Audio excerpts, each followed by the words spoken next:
Yeah, baby.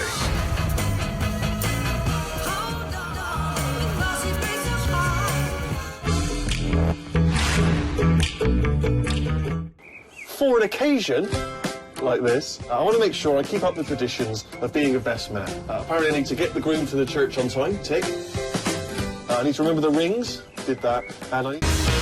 Who we got here? Natasha Redfern. We should get to know each other, Miss Redfern. Guy, right? Yeah. He's just your type, really. Yeah, baby. I mean, literally. I'm sort of set up as the cliched, loudmouth American, obnoxious character. I expect he'll be some sort of tasteless yank. What's up? Hot diggity dog. Pound it. Oh. Awesome. Yeah, baby.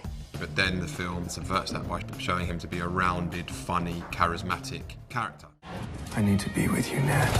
I'm sorry, but that dove is getting awfully close to the ceiling fan. I'm not giving up. From the minute I met you, I thought of nothing else.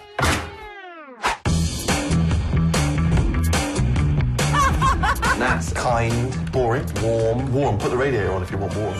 Good with kid. Guy has inherited a solvents industry fortune. He's looking to get a new advertising agency involved in making solvents look sexy.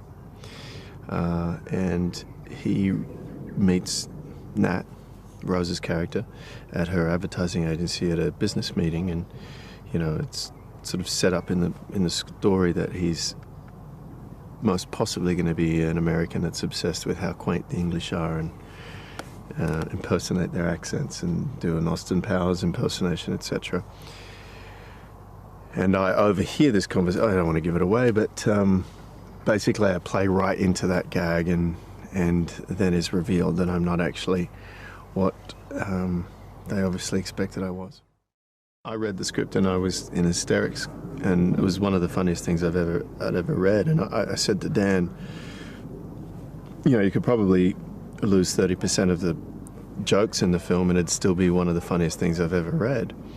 Yeah, he's very clever and he's very quick, and he likes to keep it loose when he's shooting so that there's any sort of spontaneity comes in. But yeah, my approach to this stuff is, the script is incredibly funny. Just say the words. Whenever I do a film, whenever I work, I always enjoy what other people bring to it, and watching them and their process and the way they go about it. And it was great to watch Rafe. It was also really interesting and exciting to watch Rose. She's really developed this comedian thing. It's just sort of came out of nowhere. She used to be in all these dramatic films, and then suddenly she started doing these comedies, and she's hilarious. And she's naturally funny, which is sort of was really surprising to me. Really, really interesting. Yeah, I liked the idea that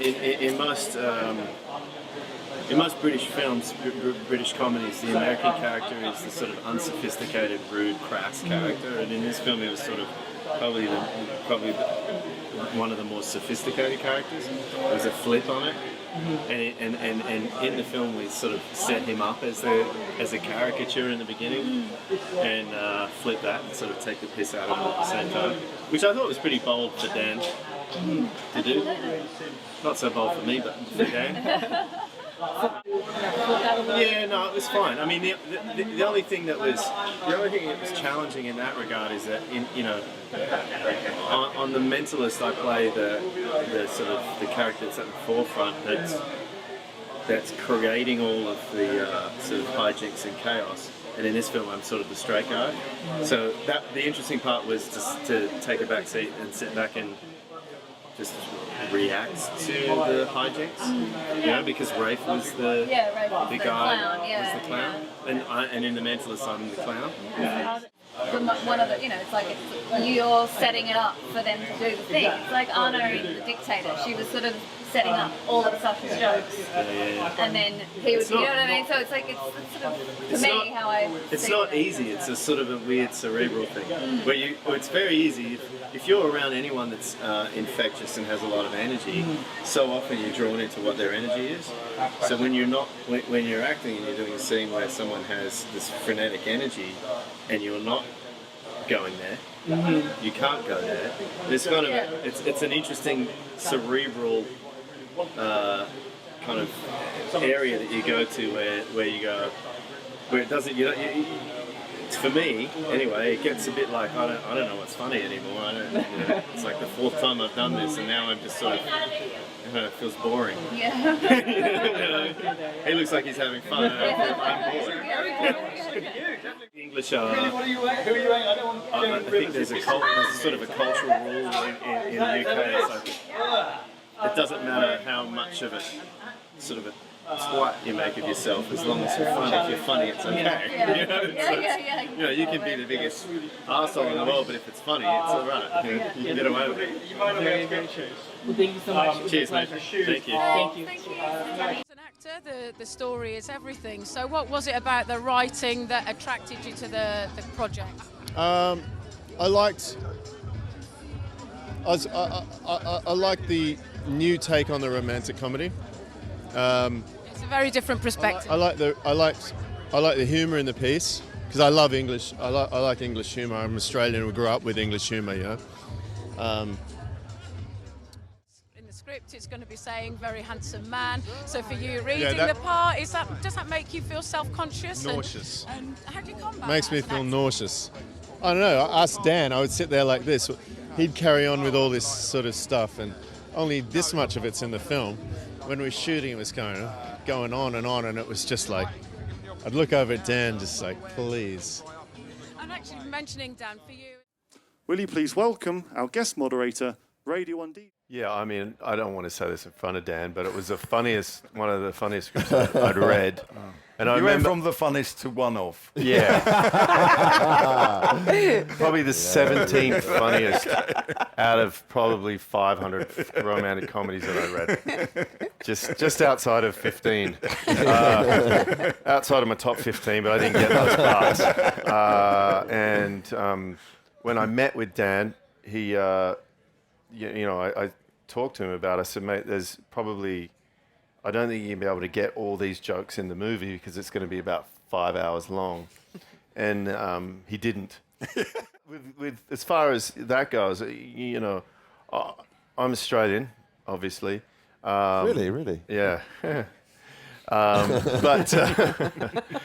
Yes. We've got some stuff to talk about. So I grew up with English humour. You know, we had a lot of English stuff in Australia, and I identify more with English humour than I do with American humour. So we chatted a bit about, playing the American character, and what really drew me to it originally was all of the cliches that you've seen in romantic comedies. That it's it's a pretty well-worn path. The romantic comedy as a genre, where all of those boxes were ticked, but they were all flipped on their ear in this film. It's the sort of the anti-romantic comedy version of a romantic comedy, but it's still romantic. And the American character, which is always generally the obnoxious, loud, crass, unsophisticated character, happens to be sort of the more sophisticated character in the piece. Rafe. Sorry. Yeah. To a degree, we all have a little journey, and it didn't get better. About it, yeah. Oh, really? We shot that for was it a whole day or 2 days? 2 days. It didn't get better. Yeah, I mean, on honestly, the first take to the last take, it was like worse. It got worse. I mean, it was to the point where the whole crew was so used to doves and dove shit everywhere. But Rose was still action. Starting to cry in takes almost. Tears, that's your tears. I look over to Dan at the monitors and he'd just be like, Let's go again. And you're amazing, okay? Because it's a really, from your point of view, it's a really I emotional don't like scene. birds either. They're kind of disgusting. They're like flying rats, but it's a little bit like flying with someone that hates flying. Yeah. If you sort of hit turbulence and go like that, it sends them completely. So I didn't really like the doves either, to be honest. But if I showed any sort of weariness or fear at all, then she would have left. Yeah. I mean, she was that on the edge the whole time. And we'd pay for the doves. You know what I mean? Because I'm Did he whet my appetite? Well, you saw the master at Have a work. look at him, eh? Have a look at him. To get behind the camera and do. Yeah, one of those like, if he can do it. 100%. Yeah. Can't be too hard, right? Rafe wrote half his script.